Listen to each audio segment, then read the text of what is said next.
Hello, everyone, and welcome to A Balanced Life with Dr. Jacquie here at Black Star Network. I am always delighted when we have an opportunity to get together because we are sharing tips and tools and things that are needed in order to allow you to live a more balanced life. And today we have no shortage of this conversation related to our overall mental health and how, in service to others, it helps us as well. We are joined by some amazing individuals today who will share their insights and enlighten us all. We are joined by Charlotte Avery, Dr. Tierney, Corey Briscoe, Pastor J.T. Johnson. We'll also be joined by our special guest, Kenny Hampton from the African American Male Wellness Organization, as well as we have our own physical fitness guru, Mocha Lee, and of course, our expert in education, Stacey Owens. Welcome, everyone.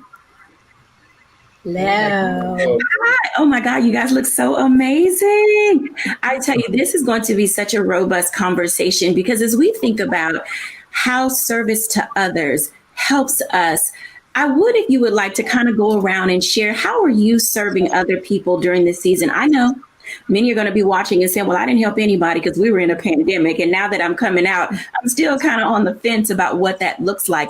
But each of you in your own respective areas have done some really great work in moving not only your children, but moving yourself and others around you in towards service to others. I'm going to start with Stacey Owens because Stacey, you know, Stacey has been with us before and she is our administrator. She is an educator and she is the owner of her very own charter school system.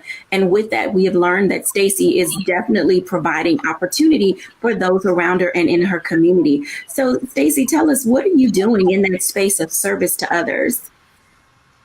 So that's a very interesting question. Our school is located in what is considered a food desert area, and also the lowest of forest areas within our county. So when the pandemic hit, we had anticipated that it was going to cause a hardship for a lot of families. So as a school, we introduced a pantry box right outside of our school. We call it a blessing box. And we just charged our families in the community and outside of the food desert to donate food for our blessing box so that you can come by and take what items that you need and also add the items that you felt you could donate. We also went even further than that and started a community garden so that our kids can learn not only the skill of planting and harvesting, but how can we come together and bring those fruits and vegetables to an area that don't always have the opportunity. It's no grocery store in this area. So we donate all the food that is raised from our community garden back to the community. And our kids really have a wonderful experience in just learning how to give back and, you know, just to experience just the joy of being able to serve our families in need, and not just our school family, but our community as well. Thank you so much, Stacey, for sharing that, because a sense of community is often lost, especially when we're in spirit and in that space of isolation. We were isolated for nearly 2.5 years. And for those of you who are trying to figure out what does this look like for you as you think about your service to others, I can honestly say do unto others as you would have them do unto you is more than just a mantra. It is literally something that we all live by. Dr. Tierney, how are you in this communal space finding ways to serve others? Absolutely. So one of the things that I actually started at the top of the pandemic that I actually just continued in my business was offering a free coaching session. And so it was something that I did that for 30 minutes, you know, completely free, no obligation, where anyone could get on my calendar and we can have a 30-minute session just to help you talk about all the things, you know, help you to strategize and plan what your next steps may be. Understanding that during the pandemic, a lot of our lives were just, you know, upended, you know, and so trying to figure out what to do next might be difficult, you know, when you're just trying to do it by yourself. So I offered those free 30-minute sessions just to give everyone a space to, you know, to vent about what's going on and to help get some strategies. I am a board member for the Program Advisory Committee with the Brooklyn Collective, which is the historically African-American community here in Charlotte, North Carolina. And so some of the things that we are working on is programming around different topics that are impacting the community to help people, particularly small business owners, to learn different skills, techniques, things, everything from just navigating running a business all the way to business finances and how to show up best in your business and just in your life. So those are two of the main things that I've been doing to really help in the best way that I can to touch and reach the community. Thank you for sharing that, because community is a very big part of who we are as a culture. And there are times when we think our village is missing, and we really do need individuals around us to support us engage us and give us an opportunity, as you use so eloquently. My favorite 4-letter word is to vent. Corey Briscoe, in that space of community and communal living, and as well as what you do as a businessman, how are you engaging others to see service as a way to help them feel good about the space that they occupy? Thanks, Dr. Jacquie, for the question. Being a business owner, I've always had the philosophy that how your business shows up in the community is really the measure of your business's success. As a firm, ABCD & Company announced a $500,000 commitment to St. Jude Children's Hospital. I chair the Multicultural Advisory Council for the DMV region, and recognize that as African Americans, we give and we're very charitable. But there wasn't enough that I could see on the corporate and the business side. And so we seeded $100,000 to commit to celebrate Dr. Rudolph Jackson, the first Black doctor at St. Jude Children's Hospital, and the founder really of the sickle cell program and the National WIC program. So that was our commitment as a business, to try to get more people that look like us in philanthropy in these places, as a place where 30% of all children are, at the end of the day, African Americans, and they look like us. So we should have donors that look like us.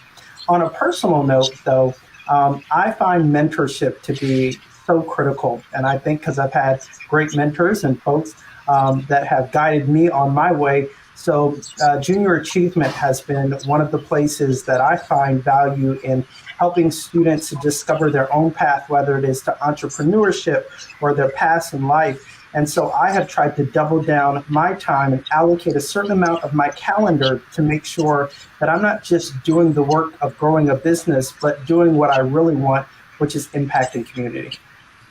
Wow, such a great endeavor, especially during these times where resources are low and funding was down during this pandemic. And so to have a corporate presence and that civic engagement does seem to be quite necessary. So if you're listening to our guest today, and we're talking about how we personally and individually are engaging, I want to bring in now Charlotte Avery, because it's not just Charlotte Avery, it's Charlotte Avery, Party of 9. Hey, Charlotte. Hi. Thank you. Thank you for having me, Dr. Jacquie. And what a wonderful question. So for me, professionally, like Dr. Tierney was saying, I have also offered free strategy sessions, also like Dr. Tierney, 30 minutes, because as you know, like during this pandemic, a lot of women have rethought how they're going to work in this environment. And some of them have decided, you know what, I'm not going back into the office, but how am I going to do work and make an income without going back to my other job? And so I've been giving free strategy sessions to women, to moms, to be able to help them be able to navigate that space of being at home with their children and not per se staying home, but being able to work from home. As a family, we have continued what we started long before the pandemic, which was a campaign that we have called Warm Heart, Warm Hands. And that is really, being able to give socks and toiletries and blankets and things like that to the homeless. That's something that we love doing. Our children absolutely love being able to go out into the shelters and things like that, and just being able to package things and give them away and all that. And then financially, from a financial perspective, in our family, we have what we call our Benevolent Fund. And so because we are like consummate givers, we would give everything away if we could.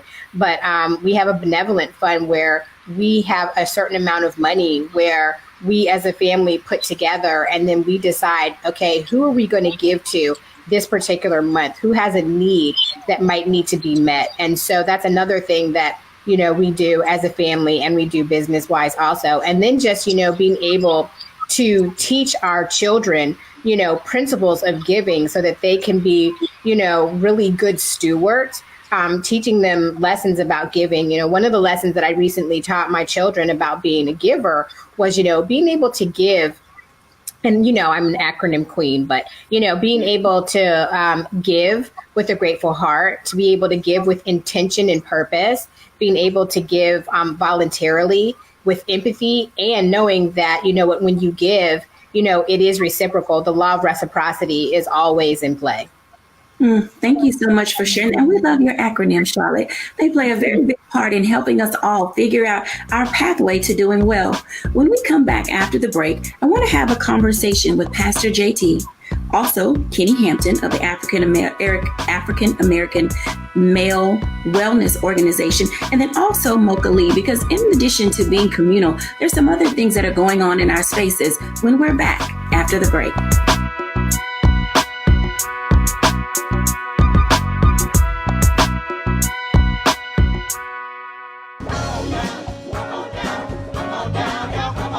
Welcome you to the launch of the Mass Poor People's Low Wage Assembly and Moral March on Washington, D.C., June 18, 2022. We are a new, unsettling force, and we are powerful. A new, unsettling force, and we are here.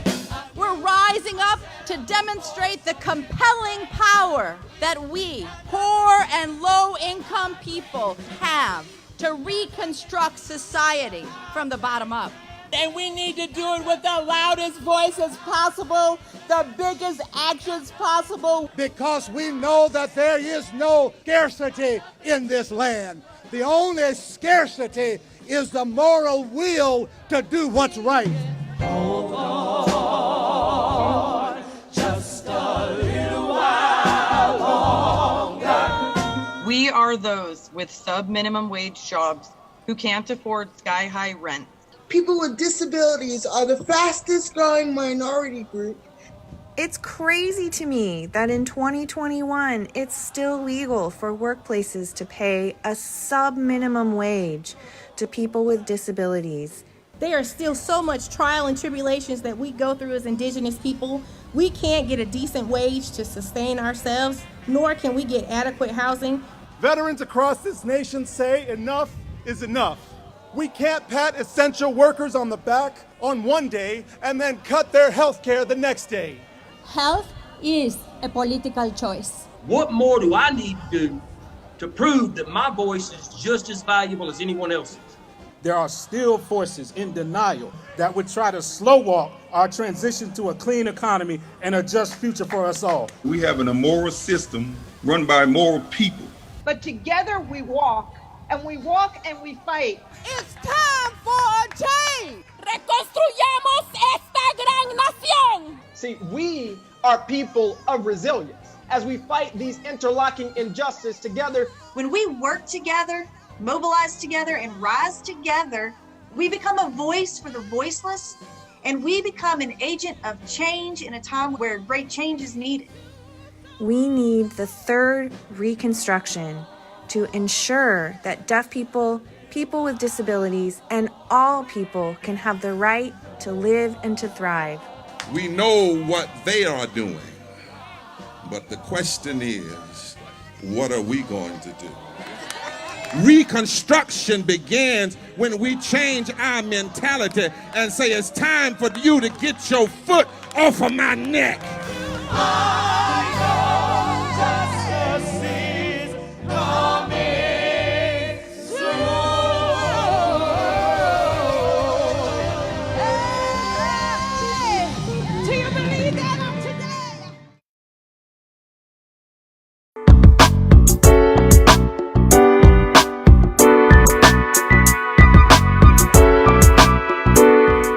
Welcome back, everyone, to A Balanced Life. Let me just tell you, as you have heard, we are going to really help you discover how to take and put one foot in front of the other. Sometimes being able to give to other people isn't easy. It's not because you're selfish or stingy or frugal. Sometimes you just don't know who to, how to, when to, where to, and why to. And so I hope that today, something that we say will give you the ability to figure out the pathway that is best for you. I want to bring in now three very important individuals: Mocha Lee, Kenny Hampton, and Pastor JT. Welcome. Hi, you guys. Hello. Hi there. Hey, thank you for joining me today. You know, we've been talking about what it looks like to be communal in our sense of giving. And I know, Mocha, this is going to take you completely off guard. But, you know, You're our fitness expert. And oftentimes when it comes to giving, we don't think of doing things as a group. We often want to be solo because we're self-conscious or we have some type of physical bias of our own about our bodies and what we look like during this pandemic. How are you helping your clients discover how to give back or to give of themselves to others, not just only in fitness, but in general and in life? Wow, Dr. Jacquie, that is a great question. Great. And I think in terms of fitness and the whole physical side of our lives, especially if there are some athletes out there, some of your viewers who come from a team concept, I ran track and there might be other sports. When you think about team, it's all about camaraderie, accountability, which we talk about a lot on your show. And I just try to remind my clients that, judgment is not something that we're here to do towards each other or especially towards yourself. So throughout the pandemic, I've encouraged a lot more group virtual workouts so that people can connect in that way. And when you see somebody else, doing a workout, doing a stretch, doing any component of physical fitness, it just inspires you, especially when we're all in the same boat. And especially in the beginning of the pandemic, those are my gym rats were like, oh my gosh, what am I going to do? I can't go to the gym. I prided myself in showing them, hey, do you have a set of stairs in your house? Because you can still get it in. And I think my job throughout the pandemic and still today is to just encourage people to focus on self-care, be creative about it, try to figure out how to have fun, and always involve whoever else you can involve, and especially your kids and family, because they need it as well. So I have another question for you, because there are many causes that people can participate in when it comes to doing a 3K, a 5K, or a kids fun run. How do those activities as a sense of community help people get into the rhythm of their lives again? That is such a great question, because I love the 5Ks. Yeah, there are so many group activities like 5Ks, races, 5 kilometers, which is 3.2 miles, and many cancer awareness groups and just groups of people who come together and they're working out with a purpose. So they might be raising funds or awareness. And then that what you're doing is not just benefiting yourself, but it's benefiting others as well, and particularly a huge group overall. So that always makes you just feel so fulfilled to know that, what you're doing is helping others, it's benefiting others. And in a lot of cases, you really can raise a lot of funds. If you just open up your mouth and say, hey, this month I'm going to go do a race and it's on behalf of such and such cause. And if you just give me a little donation, it goes right into the pot. And you'd be surprised how people are just willing to support, because they know you personally. So they know what you're doing is authentic and legit. So it's a great way to raise money. And I'm glad you brought that up. Thank you for sharing, because, we're here in the DMV, and wherever you all may find yourselves, take some time to go to race.org or some of the other websites that give you the capacity to see what's happening in your town or in your community. I want to tell you that running for causes, being engaged in races, allows you to meet people who have similarities to you. I honestly tell you, we think that we are different, but we definitely have more in common when it comes to how we decide not only to use our time, but how we choose to use our resources. Now, Pastor JT, as a sense of community, what are some of the things that you're doing in your area? And then personally, how are you investing and engaging in helping people understand the value of service? Wow. Thanks for that question, Dr. Jacquie, and definitely thank you for having me on. I will honestly say, you said Pastor JT, but I would more so say it's more servant JT. When the pandemic hit, as many have shared, there was a need for us to pivot. Actually, Charlotte mentioned about how she had to have sessions with mothers who were rethinking how to work and how to get back into the workforce. Well, I believe that God ordained pause that happened for the last 2.5 years forced us to rethink church. And so we were forced to realize that the church service may actually be 90 minutes, 2 hours, or, a little bit more. But the service of the church literally is 7 days a week. And so the Word Church, who is known in the city of Houston for our giving, we really championed taking our giving to another level, but we had to pivot. So over the span of the quarantine, we were consistently giving away masks, hand sanitizer. We adopted schools, daycares, even some medical facilities. We were ensuring that they had PPE. We were also partnered with the Houston Food Bank. We had several food drives, as well as the Word Church in partnership with our nonprofit, the Fulfillment Project. We do 3 major initiatives throughout the year: our back to school event, food for Thanksgiving, and then toys for Christmas. So when quarantine hit and they realized that the kids were going to be virtual in the area that we serve, which is a low income area in the city of Houston, we knew that a lot of the children didn't have access to computers. So we came forward and we made sure all of the children that we normally would be giving backpacks to, we gave tablets. And then we had a drive-through Thanksgiving food drive, and then we had a drive-through Christmas toy distribution. And then we actually continued that on this past year. Now we're working to figure out safe ways to re-engage our community and bring them back face-to-face, where we will continue our outreach efforts. But that's one thing that we did not do. We knew that there was a opportunity for us to step in and show our community that even though you aren't able to come to our church service, the church is still here to serve you. And I think that through this time, I believe that a lot of congregants have looked back at their church and they have asked, well, what are we doing for our community? We've seen so many of our cathedrals with locks on their doors for 7 days. And that building could be multi-purpose for so many different opportunities. And I think that the quarantine forced us to realize that the church service is from the call to worship to the benediction, but the service of the church is from the benediction to the call to worship. I like that idea and that concept because it says we never stop giving. It's a very big part of who we are. It's, interwoven into the fabric of our lives. I want to bring in for this one-on-one conversation with Kenny Hampton. Now, a few weeks ago, you guys were watching and we had, 2 other individuals, Chad and John, on from the African American Male Wellness Agency, and they bring a wealth of knowledge and resources and information. Hello, Kenny Hampton. How are you, sir? Well, hello there. I'm doing fantastic. How about yourself? All things are well. I'm glad that you're joining us today because I'm very excited to learn a little bit more about who you are and what you do for AA Wellness, but also how is the organization giving back and helping others find their space in order to thrive during this very unprecedented season in all of our lives? Yes. Well, I'm just a former pro athlete from the city of Detroit, born and raised. I'm also a PK and a PGK.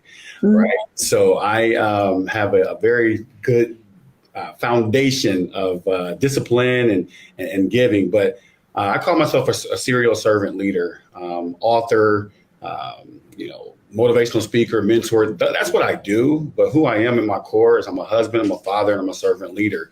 And the question of, how we're serving the community during this time and how we serve the community during those times is, number one, I had to really do an assessment on serving those that were actually inside of my home, making sure that I was available for them. Our kids were forced to go to remote learning. My wife was juggling the idea of, working from home and also helping our kids with schoolwork. So we were all kind of pitching in, trying to figure out how do we navigate this.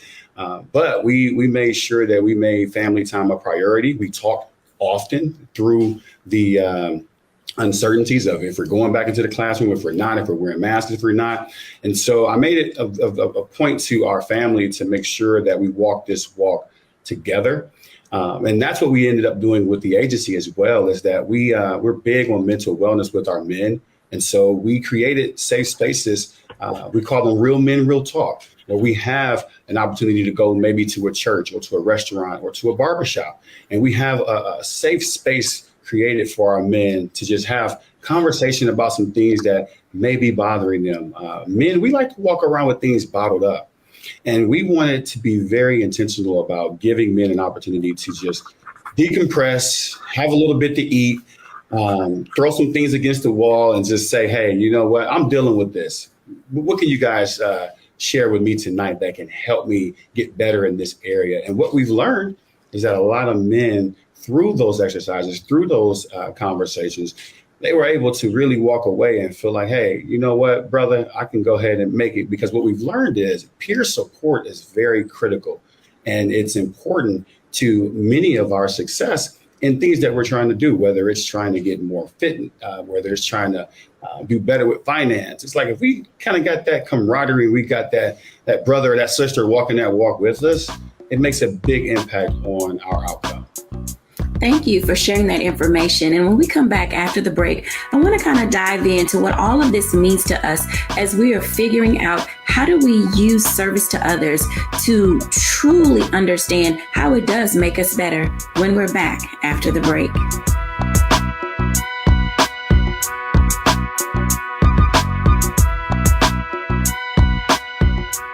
Don't you think it's time to get wealthy?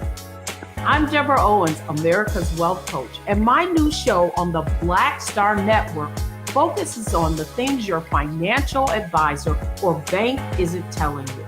So watch Get Wealthy on the Black Star Network.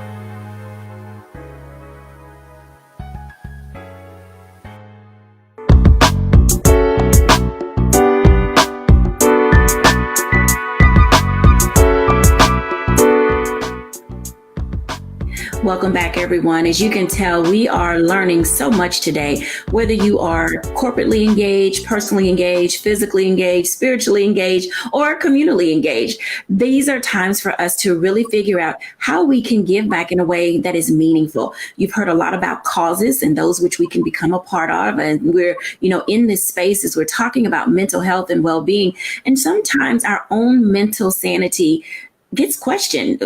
People sometimes don't understand why we do what we do, why we give so much. But there's something about the passion and purpose of giving that really makes us feel better. I want to have a conversation now with Dr. Tierney, Charlotte, and Stacy to help us get into this understanding, and Mocha as well, about as women, why is it important for us to have something to tether ourselves to? Hey, ladies.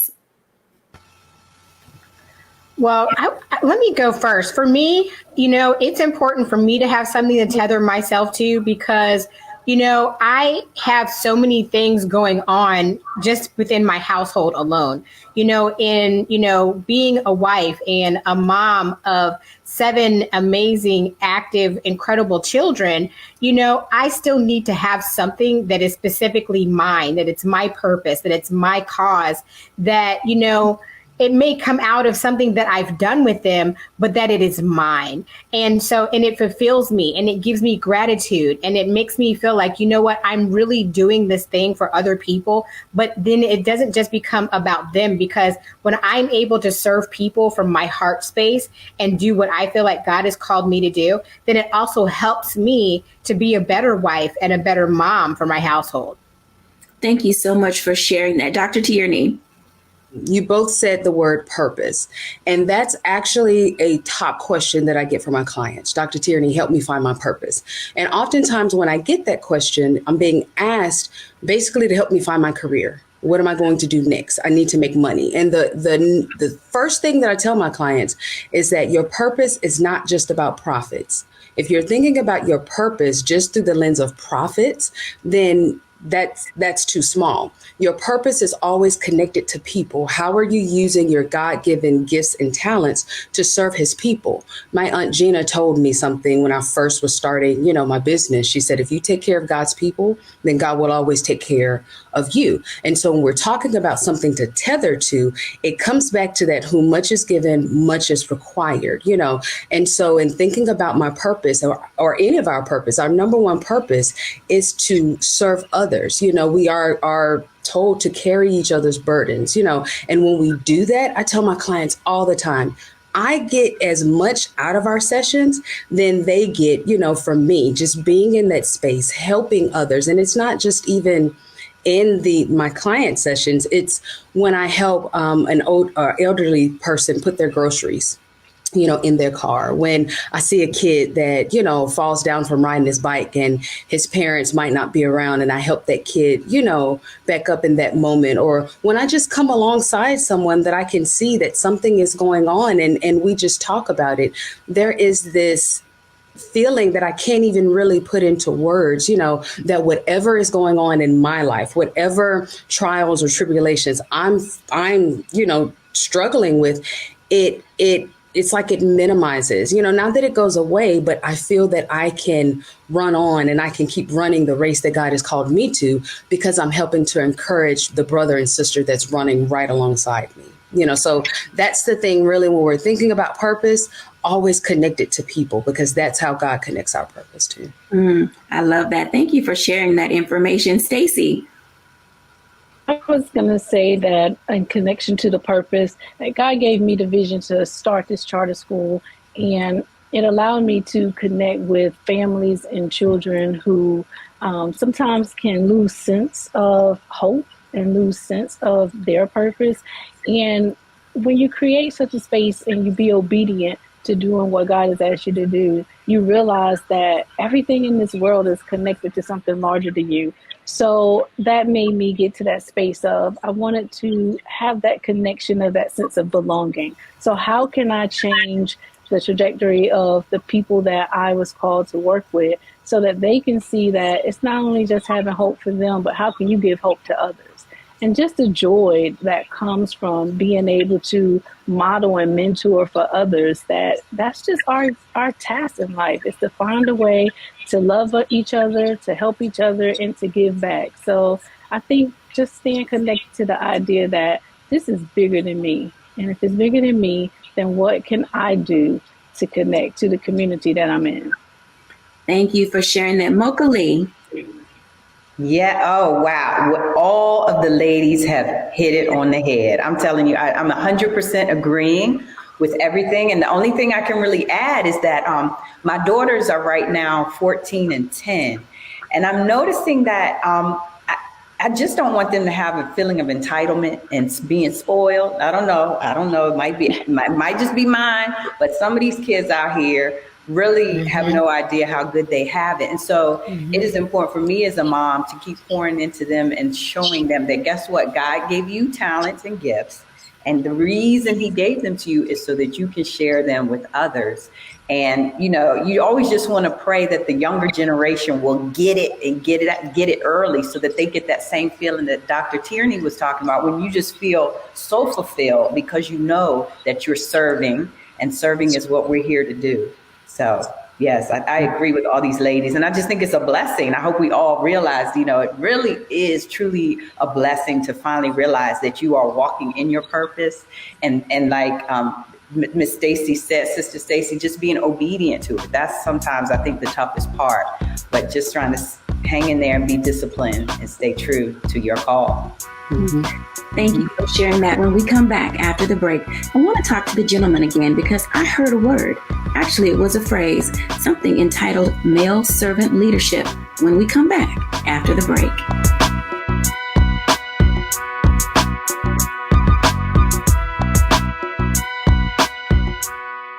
Pull up a chair, take your seat. The Black Tape with me, Dr. Greg Carr, here on the Black Star Network. Every week, we'll take a deeper dive into the world we're living in. Join the conversation only on the Black Star Network.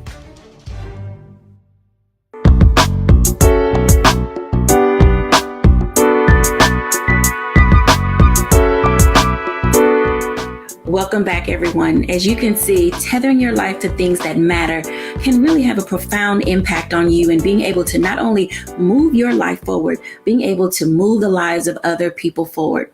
In a prior segment, when the gentlemen were talking, I heard a couple of things that really piqued my interest. So I kind of want to unpack that for just a moment. Someone mentioned the word uncorked.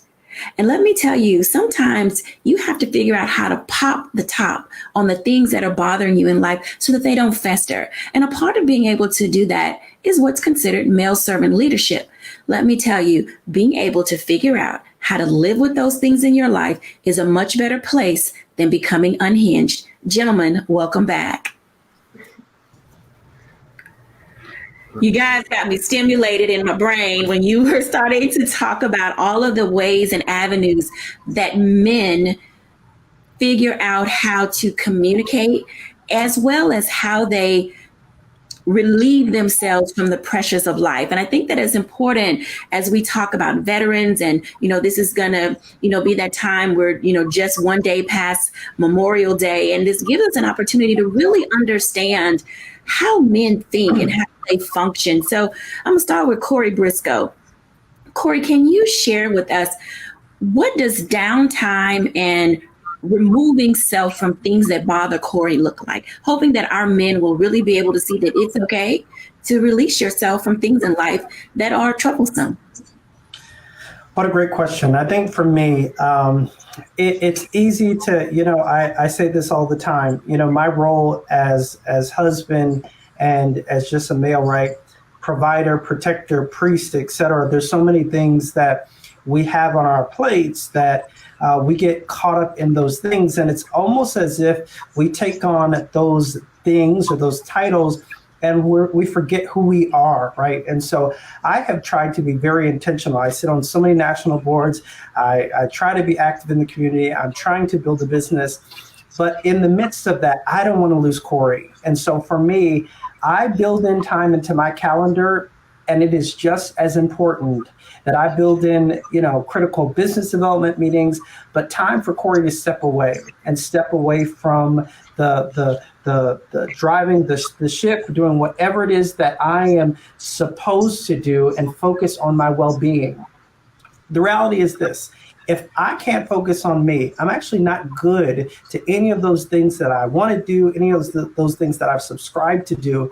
And so I look at it like this: as a man of faith, work is just important as rest. Both are commandments, and obedience in both are important. And so it's taking that time and looking at the Lord as a model, right? He rests after he worked. I think sometimes making these things practical, applying them to our lives, and noting that that time away actually charges us forward and not takes us back. I think a part of it, we look at it and say, oh goodness, I'm missing this time, I could be doing this. But really recharging the mind has proven to produce better results when you are well rested, when you have time for clarity of mind, to decompress. And so I'm trying to apply it in my own life. I tell my assistant, if I've got 70 hours or whatever hours I'm working, a tenth of that time has to be just for me, to take time for me. Take time for you. What an amazing something to think about, because many people don't know how to take time for themselves because their calendars and schedules are just consistently booked, and they feel like that's the only way for them to thrive. But a part of thriving is being able to survive. Pastor JT, talk to us for a moment about uncorked versus being unhinged. Well, I definitely would echo the sentiments from Corey. I believe that one of the things that we have to do is there has to be self-awareness.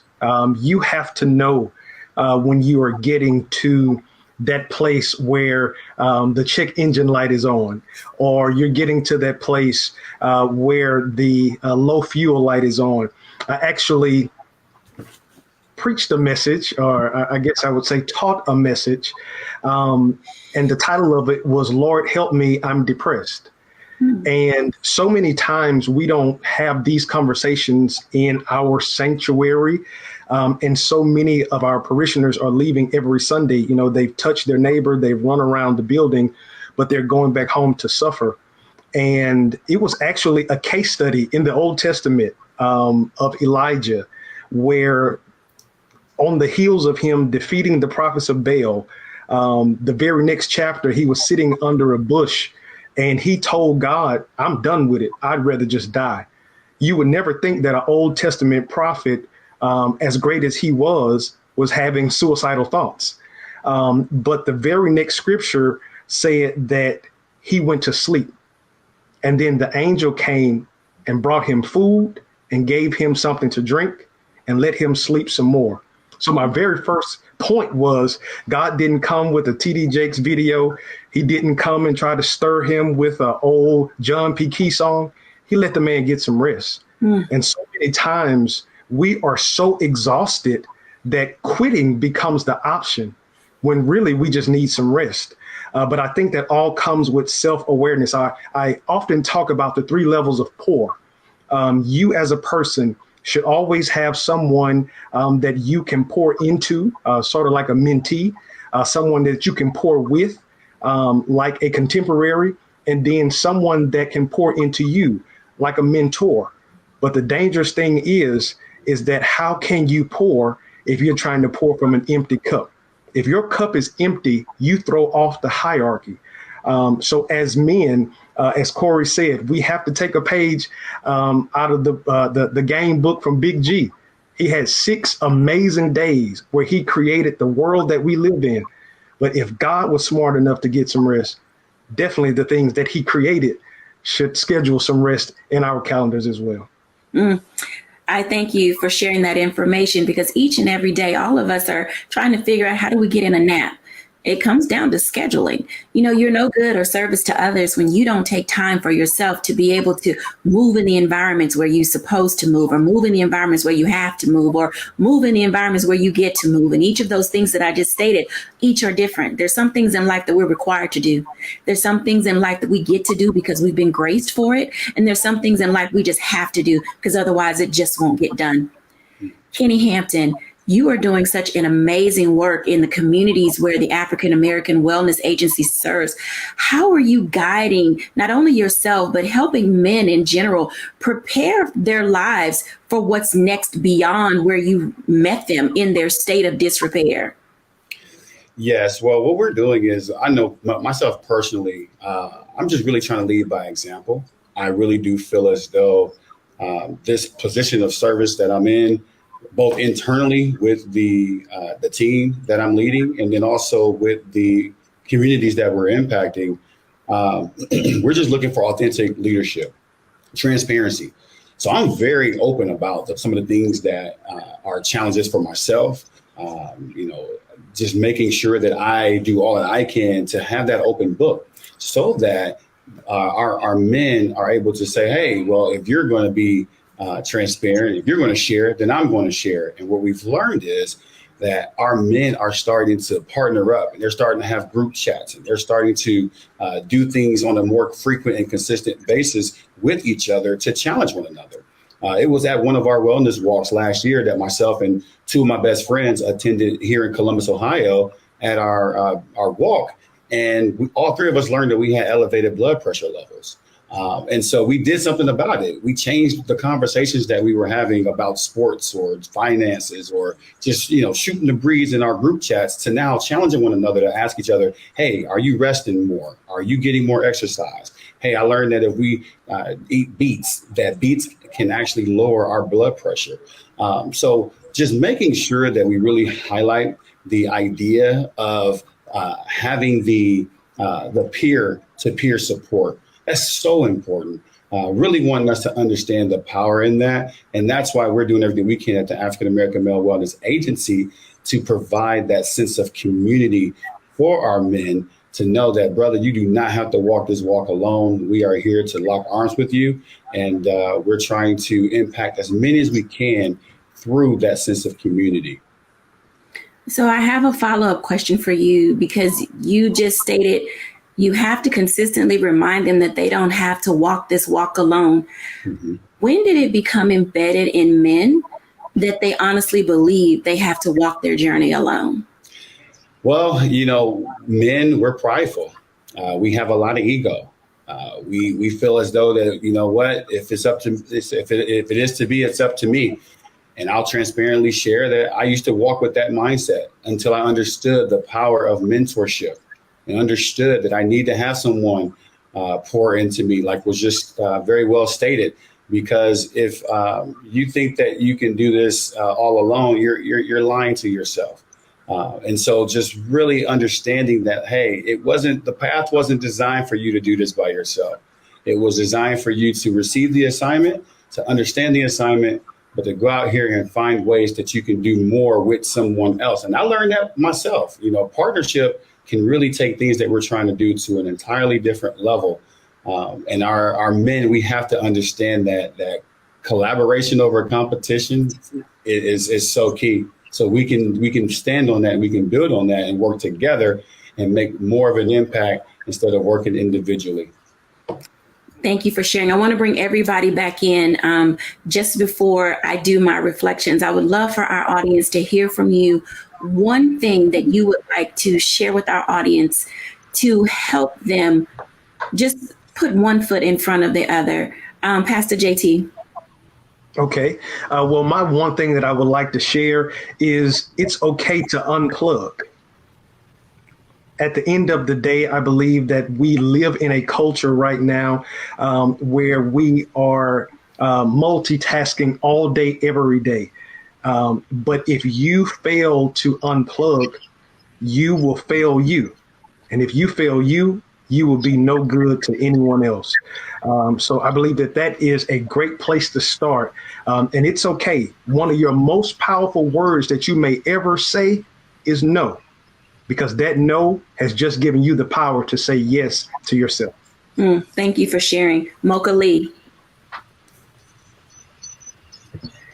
I definitely want to encourage everyone in terms of wellness and self-care, and just know that every little bit helps, every little bit. So when you said, Dr. Jacquie, how do you put one foot in front of the other? I just encourage everyone to do just that. Put one foot in front of the other and maybe just go out on walks, and you'd be surprised how therapeutic it can be. And also don't forget about drinking your water. It's just the little simple things that you can do for yourself and encourage your family members to do that will make big differences in your health and wellness. Thank you. Stacey Owens. To giving and volunteering from your storehouse, give from what you have to give. If you have time, give your time. If you have clothes to donate, give your clothes to donate. But don't overwhelm yourself with trying to do it all. And if you have giving and you don't have anything to give, then partner with someone and get on team to help with someone so that we can continue with that concept of it takes a village. So don't become overwhelmed in your efforts of trying to help others. Wow, that's a powerful word right there. Thank you so much. Corey Briscoe.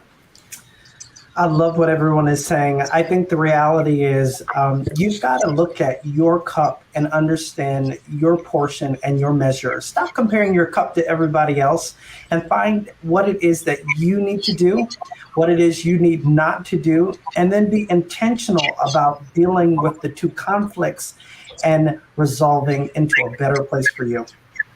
Thank you so much for sharing. Dr. Tierney. Mm-hmm. The purpose of your purpose is not profits. The purpose of your purpose is using your God-given gifts and talents to help people. Like my Aunt Gina said, as long as you take care of God's people, He will take care of you. Profits and the paper always follows purpose. Thank you. Now, those are rich words. Penny Hampton. Yes, one of the things that I share with many people in the community is that no matter the day or the weather, all things work together. I just want to leave that with our audience and let them know that there's going to be some battles, there's going to be some ups and some downs, some highs and some lows. But no matter the day or the weather, all things are working together. Thank you, everyone, for sharing your tips and your insights. When we're back after the break, I'll give my reflections for the day.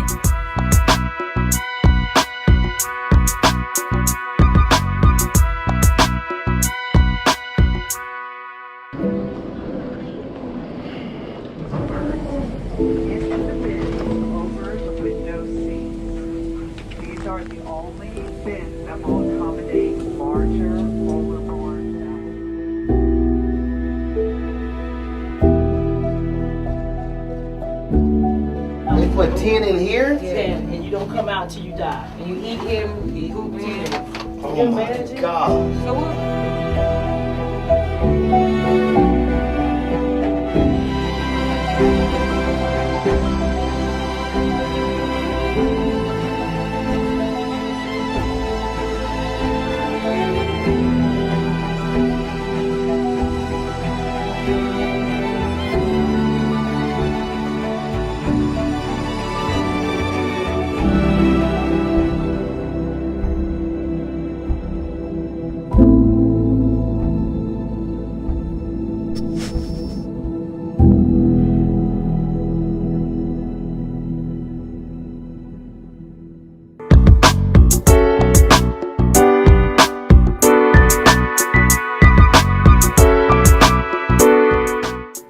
Welcome back, everyone, to A Balanced Life.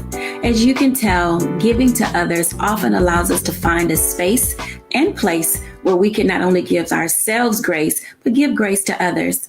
We've learned about pouring from an empty cup. We've discovered the value of being able to unplug and get rest. We know now that all things do work together for the good. So wherever it is that you find yourself in this season, find something that you can do that will allow you to share from your whatever. It doesn't have to be from abundance. It can also be from a place of lack. Sometimes when we give, we think we have to have it all together. We have to know people. We have to, figure it all out before we can give. As you heard Stacey say, don't get overwhelmed in trying to help other people. Just pour from what you have. And in that, you'll be able to give yourself what is needed to find the rest that you need and find the purpose that brings you joy. Thank you, everyone, for joining our show today. And I pray that you will find something that allows you to not only have joy, but to find your sense of peace, purpose, and passion. Bye now.